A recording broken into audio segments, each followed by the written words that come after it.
Harry Kane scored twice, Jude Bellingham scored once, Marcus Rashford scored late to put it beyond doubt.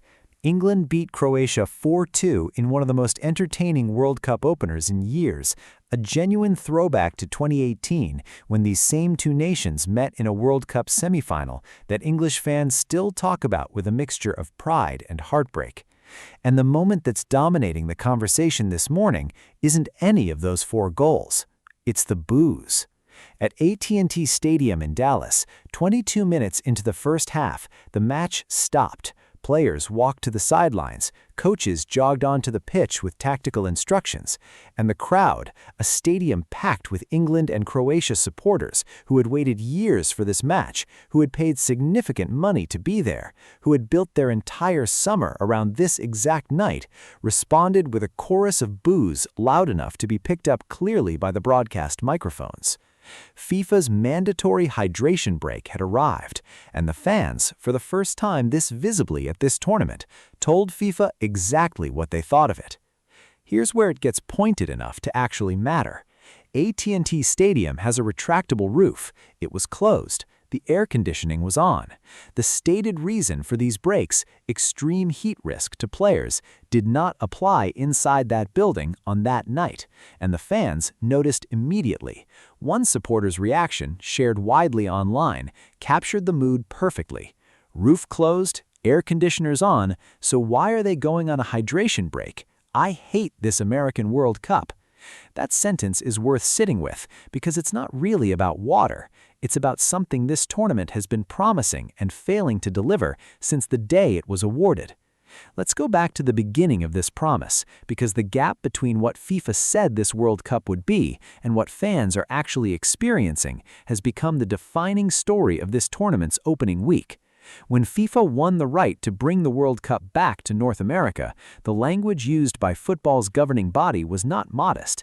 This would be the largest World Cup in history, 48 teams instead of 32, 104 matches instead of 64, 6 billion viewers projected, a 20% increase over Qatar, $11 billion in revenue, the greatest World Cup ever staged, in the words used repeatedly across FIFA's own promotional materials.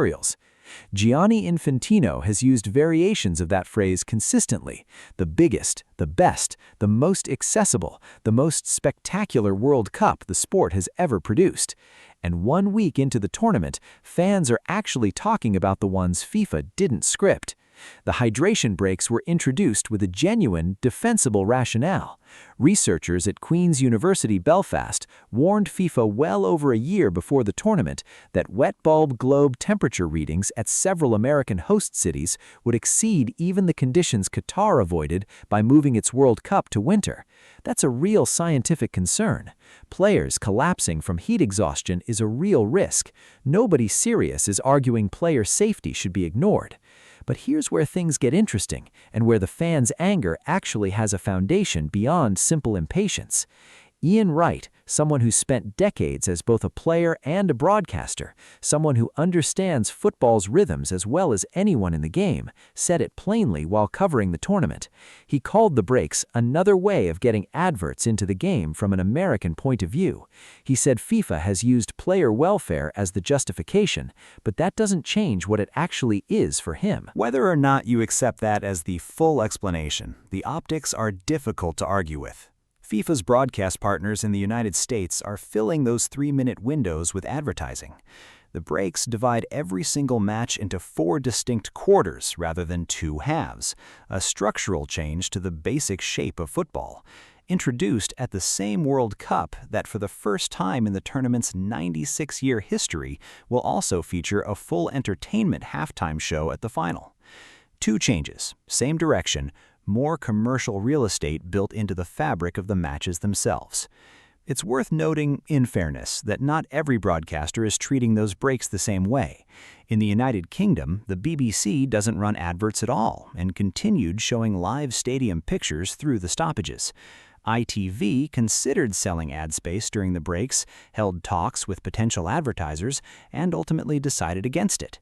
So this isn't a uniform global cash grab in every market. Some broadcasters have chosen restraint. But the structural decision sits with FIFA, and the temptation it created was obvious enough that a major British broadcaster had to have an actual internal debate about whether to resist it. For some people watching at home, there's a genuinely practical upside being mentioned too. A chance to get up, make a drink, step away from the screen without missing a kick. Not everyone experiences this as pure imposition, but that's a different question from whether the policy makes sense applied identically in a closed air-conditioned dome as it does in open-air blistering heat. Those are not the same situation, and treating them identically is what fans in Dallas were actually booing. Now, here's where this connects to something bigger than one stoppage in one match. Because the hydration break controversy isn't an isolated incident. It's part of a pattern that's been building since before the tournament even started, and the jersey controversies sit right alongside it. Just days before the tournament opened, FIFA ordered Egypt to remove 7 stars from their shirts, each one representing an Africa Cup of Nations title, 7 championships won across 6 decades, more continental titles than any other African nation has ever achieved. FIFA's reasoning was technical and consistent with their own regulations. Stars above a national crest are reserved, in FIFA's rulebook, for World Cup wins specifically. Egypt has never won a World Cup, so the stars came off, days before kickoff, with Puma scrambling to revise official kits already in production. Around the same time, Haiti was told their jersey violated FIFA's rules against political imagery.